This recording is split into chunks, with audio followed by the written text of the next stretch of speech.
The darkness outside the window was all-consuming, stretching far beyond what the flickering candlelight could reach. The wind howled like a distant voice, carrying with it a sense of something unnatural, something waiting. Inside, the house seemed too quiet. The silence was thick, pressing in on all sides, wrapping itself around my chest.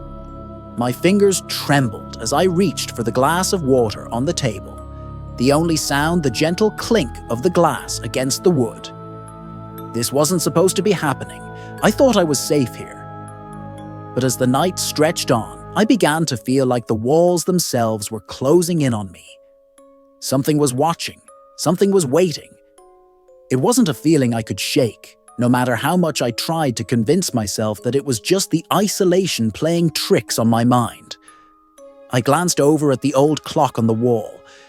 Its tick-tock was slow and deliberate, the kind of sound that made you aware of every second passing, each moment heavier than the last. The hands of the clock seemed to move with a lethargy, as if they were being pulled by some invisible force, something unnatural. My mind was starting to unravel, the edges of my thoughts fraying like old fabric, but I couldn't stop staring at the clock.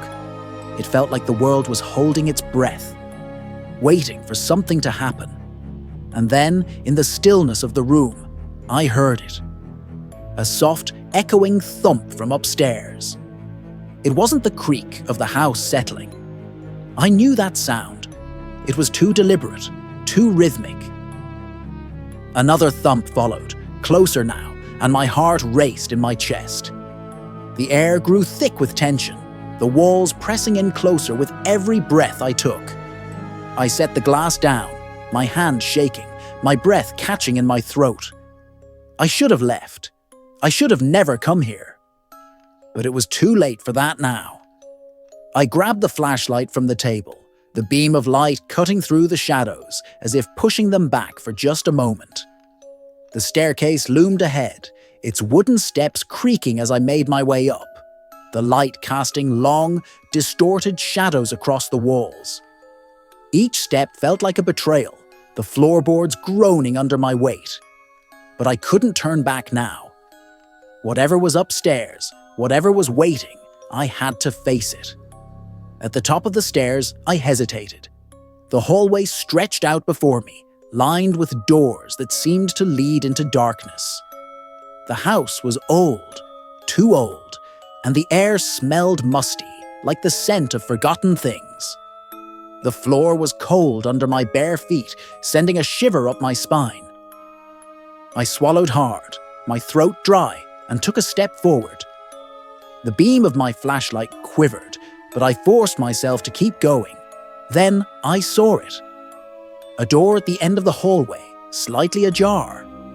The light from my flashlight flickered, as if something was interfering with the beam. But I could see the outline of the door clearly. The room beyond was dark, an oppressive, impenetrable blackness that seemed to swallow the light before it could reach. My heartbeat was the loudest sound in the house, my breaths coming in shallow gasps. I forced myself to move, one step at a time, the creak of the floorboards sounding impossibly loud in the stillness. When I reached the door, I paused. The air felt different here, colder, as if it was alive with something ancient, something that shouldn't be. I reached for the doorknob, but as soon as my hand touched it, I froze. A whisper, faint at first, but unmistakable, curled around my ears. "Don't open it." The voice was cold, distant, but somehow it felt like it was inside my head, inside my bones. I yanked my hand away from the doorknob, my mind spinning, my heart hammering in my chest. The whisper continued, getting louder, more insistent, a cacophony of words that didn't make sense. "Don't open it. Leave now." My hands were trembling, but I couldn't stop myself. I had to know what was behind that door. Slowly, with a trembling breath, I pushed it open. The door creaked, the sound like nails on a chalkboard, sending a wave of dread crashing over me. Beyond the threshold, the room was pitch black. the air colder than anything I'd ever felt. I stepped inside, the door swinging shut behind me with a loud bang, the sound echoing through the house. The flashlight flickered and went out. I cursed under my breath, fumbling to turn it back on, but the darkness was so thick I could barely see my hands in front of me. Then, from somewhere in the darkness, I heard it again. A soft sound, like something moving in the room with me. A rustling, a shifting, like footsteps, but not. It was more like a dragging, a scraping sound, as if something heavy was being pulled across the floor. I stood frozen, my breath caught in my throat. The air was thick with tension, suffocating, and the whispers from before had stopped. But the silence was worse. It was as if the house itself had stopped breathing. And then, just as I thought I might be able to pull myself,